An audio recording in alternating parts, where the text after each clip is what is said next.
प्रभु यीशु मसीह के मधुर और मीठे नाम में आज दिनांक 22 जनवरी दिन बुधवार को आप सब श्रोताओं का हम स्वागत करते हैं। आज के दिन के लिए जो वचन है लिया गया है श्रेष्ठ गीत की पुस्तक उसका 2 अध्याय 3 पद। जैसे सेब के वृक्ष जंगल के वृक्षों के बीच में, वैसे ही मेरा प्रेमी जवानों के बीच में है। मैं उसकी छाया में हर्षित होकर बैठ गई और उसका फल मुझे खाने में मीठा लगा। प्रिय, हमें प्रभु के लिए फल देने के लिए बुलाया गया है। आइए आज हम उस मीठे फल को भरपूरी की मात्रा से अपने जीवन में से परमेश्वर को देने पाए। और ये जरूरी है कि हम प्रभु को कौन सा फल देते हैं,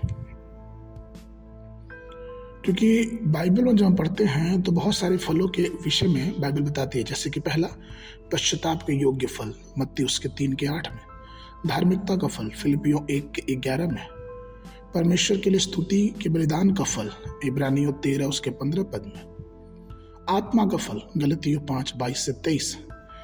तो प्रियो, ये प्रश्न उठता है कि हम में से कौन सा फल परमेश्वर को देता है, जबकि परमेश्वर हमें इतने अनुग्रह से अपनी आशीषों से में भरा है। परमेश्वर जबकि हर प्रकार की बातों से हमें भरा है, तो हम उसको किस प्रकार का फल देते हैं। प्रियो, हमें चाहिए कि हमारे जीवन से परमेश्वर के योग्य फल निकलने वाला हो सके, क्योंकि वो फल तभी मीठा होता है जब उसकी जड़ पानी के सोते तक पहुंची रहती है। और जब उस जड़ को पानी भरपूरी से मिलता है तो वो सोता, वो पौधा, या फिर ये कहें कि वो पेड़ मीठा फल लेके आता है।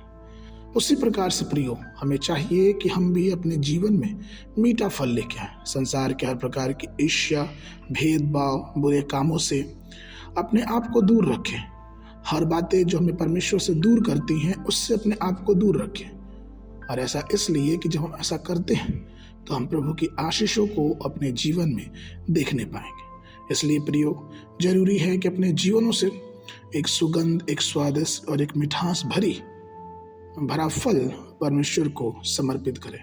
हमारा जीवन परमेश्वर को भाने योग्य हो सके। इसलिए आइए ये संकल्प करें कि प्रभु के लिए हम उपयोगी फल को लेके आएंगे, जिससे परमेश्वर का अनुग्रह और भी बहुतायत से हमारे जीवनों पे बसने पाए। आज के मन के लिए उत्पत्ति की पुस्तक उसका 49 अध्याय 22 पद। यूसुफ बलवंत लता की एक शाखा है, वह सोते के पास लगी हुई फलवंत लता की एक शाखा है, उसकी डालियां भीत से चढ़कर फैल जाती हैं। बाइबल अध्ययन के लिए सुबह के समय निर्गमन की पुस्तक उसका 4, 5, 6 अध्याय, संध्या के समय मत्ती रचित सुसमाचार 14 अध्याय 22 पद से लेके 36 पद तक। परमेश्वर आप सबको आशीष देवे।